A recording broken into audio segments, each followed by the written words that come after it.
Bonjour. Alors juste, on continue encore ce principe avant de rentrer dans Yosef. C'est-à-dire que encore une des notions extrêmement importantes qu'on va étudier à Yosef chez Yaakov, c'est Yaakov juste avant. Regardez, ce qui compte, c'est pas d'abord le conflit avec Esav, c'est comment il se prépare pour ce conflit. Vous savez comment il se prépare à Yosef? Donc il va envoyer toute sa famille, tous ses troupeaux, tous ses biens en avant. Après, il fait passer toutes les tribus. C'est Rachel, Léa, les Shifarot. En dernier, c'est Rachel et Yosef. Et après, qu'est-ce qu'il fait? Il fait un truc incroyable. Encore une fois, il sort des sentiers battus. Yaakov, toujours. Yaakov, c'est le révolutionnaire. Il sort des sentiers battus. Qu'est-ce qu'il fait? Il retourne. Il retraverse Mahavar Yabok. Et il se retrouve tout seul. Et le texte, il dit comme ça, une phrase extrêmement belle que mon maître Ravol, lui, il expliquait tout le temps. Vaïvoser Yaakov levadoi. Vaïvater Yaakov levado. Vaï avec Ishimo adalot hachach. Vaïvater Yaakov levado. Yaakov, il s'est retrouvé seul. Vaï avec Ishimo. Et là, il y a eu une bagarre avec l'ange de Esav jusqu'à la fin. Vaï avec Yaakov, vaï avec Ishimo adalot hachach jusqu'au lever du soleil. C'est quoi Vaïvater Yaakov levado? Alors écoutez bien. Yaakov, l'essence de Yaakov, encore une fois, c'est qu'il se retrouve avec, il retourne vers lui-même. Rabbi Yosef, il retourne à lui-même. Et là, on apprend un principe. Moi, je me rappelle toujours, mon maître, il disait, l'homme, il doit apprendre à être seul. Il doit apprendre à être en collectivité, il doit apprendre à donner. Vous savez que, mon maître, il disait toujours, on ne peut, un homme qui passe son temps à essayer de se corriger et à vivre tout le temps entre lui et lui-même pour essayer de se corriger, il sortira jamais de ses problèmes. Parce qu'on ne peut pas se corriger tout le temps.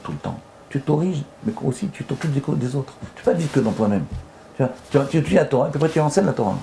Tu essaies un peu de t'arranger intérieurement, et puis très vite après tu vas t'occuper des autres. Tu vas faire un peu de recède. Tu ne peux pas vivre complètement dans l'ego de toi-même, de ton essence, de vivre entre toi et toi-même. Un homme qui vit entre lui et lui-même, il est mistaber. Il part en cacahuète. Oui, il ne peut pas vivre. Il y a des gens qui disent, ouais, la Torah c'est quoi? C'est Tikkun Amidot, je vais essayer de te mettre taquet de mes midot. C'est du baratin.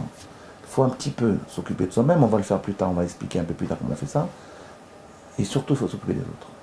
Quand tu t'occupes des autres, tu étudies la Torah, tu fais du bien autour de toi-même, tu aides les gens, à ce moment-là, tes mauvaises midot, elles descendent, elles se calment. Mais tout commence par quoi? Parce qu'il fait Yaakov avant de se battre avec Esav. Et la victoire de Yaakov sur Esav, ce qui va permettre à Yaakov de se faire appeler par l'ange d'Esav Israël, c'est la première fois qu'on va l'appeler Israël, c'est quoi? C'est Vaïvoser Yaakov levado. Vaïvater Yaakov levado. Quand il va rester seul avec lui-même. Et des fois, des gens ils me disent, Rav, je vous ai écouté hier soir, entre minuit et 2, j'arrive pas à dormir. Je vous ai écouté et j'étais super bien, parce que j'étais tout seul avec moi-même. Ben, c'est un peu ça la Torah. C'est un peu ça ce qui fait Yaakov. Il est tout seul avec lui-même. Quand on est tout seul avec soi-même, on commence à voir plus clair en soi-même.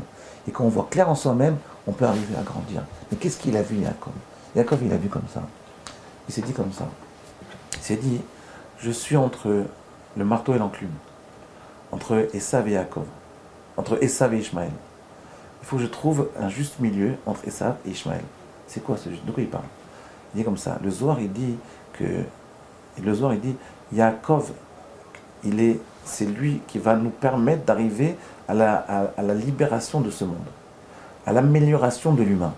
Comment il va y arriver? Ni comme Esav, ni comme Ishmaël. Le Zohar, il dit comme ça. Le Zohar, dans tout début du Zohar, en Parashat Bereshit, il explique c'est quoi? Ve'aretz haïta tohu vavohu. Bereshit bara Elokim et ha'shamayim ve'et haaretz. Ve'aretz haïta tohu vavohu. Il dit c'est quoi tohu? Le Zohar, je ne parle pas de Rashi maintenant, je parle de Zohar. Il tohu, c'est une lumière qui n'a pas de forme. Une lumière comme ça, un idéal qui n'a pas de forme. C'est Esav. Plein d'idéologies. L'amour du prochain. On s'aime tous les uns les autres. Aimez-vous les uns les autres. C'est Esav. L'amour du prochain. Tohu. Alma de Tohu. Le monde du Tohu. Un idéal qui n'a aucun rapport avec la réalité. Qui ne tiendra pas dans la réalité. C'est pour ça que personne n'y accroche. Ils ont attiré plein de gens, ils ont fait plein de guerres, mais surtout aimez-vous les uns les autres. Pour s'aimer les uns les autres, on peut tuer des millions de personnes, c'est pas grave. Mais aimez-vous les uns les autres. Tuez-vous, mais c'est pas grave, au moins aimez-vous. Ouais, ça ne tient pas. Contradiction totale. Le Olam du Bohu, c'est quoi? Il explique le Zohar, il dit, le Olam du Bohu, c'est quoi? C'est des formes qui ont été détruites. C'est-à-dire, si vous voulez, c'est des contenants qui ont essayé de contenir, la lumière du Tohu, et ça n'a pas marché. Et donc, ça s'est cassé.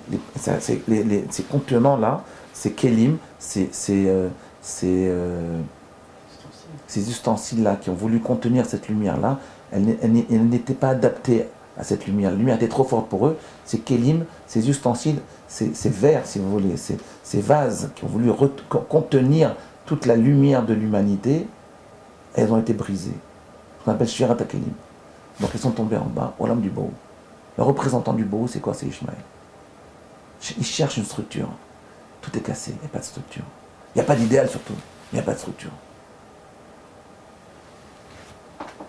Si vous voulez, en fait, c'est le père et la mère. Si vous voulez regarder Esav, il est très proche de son père, l'idéal, et Ishmaël était très proche de sa mère, Agar. Vous voyez, le contenant, il est représenté par la mère, le contenu est représenté par le père. Esav et Ishmaël. Et Yaakov, il se retrouve entre les deux. Il dit, comment je vais faire cette symbiose-là?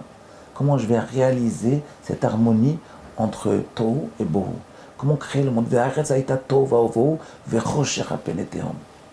Rocher, c'est Hanouka, c'est Yavan. Rocher al-Peneteum. Vayomer Elohim, Dieu il a trouvé une idée. Vayomer Elohim Yeyor. Vayeyor. Quel or? Quelle lumière? La lumière de la Torah. Or Aganuz. Cette lumière-là, c'est une lumière, sa force. C'est pas la lumière, il existait la lumière déjà avant. Mais la force, c'est la lumière. Yaakov, il va essayer de donner à cette lumière un contenant. C'est ça la force. C'est ça la puissance du clan d'Israël. La puissance du peuple juif, c'est quoi? C'est pas la lumière. C'est de trouver un contenant à cette lumière. Que cette lumière-là s'adapte au monde dans lequel on vit aujourd'hui. Kol Yaakov Yadaim et Esav. C'est ça qui a été béni. Il faut qu'il y ait un contenant qui soit adapté à cette lumière-là. Il faut savoir où on va. Il faut savoir qu'est-ce que la Torah nous demande. Il faut savoir la vivre dans ce monde-ci. Vivre avec cette Torah-là dans ce monde-ci. Pour que ça marche. C'est ça, Yaakov. Vaïvater Yaakov Levado, quand il a compris ça, qu'il fallait créer une symbiose entre les échecs du Tohu et les échecs du Bohu pour arriver, Vayomer Elohim Yehi Or, que la lumière soit, et la lumière fut. À demain.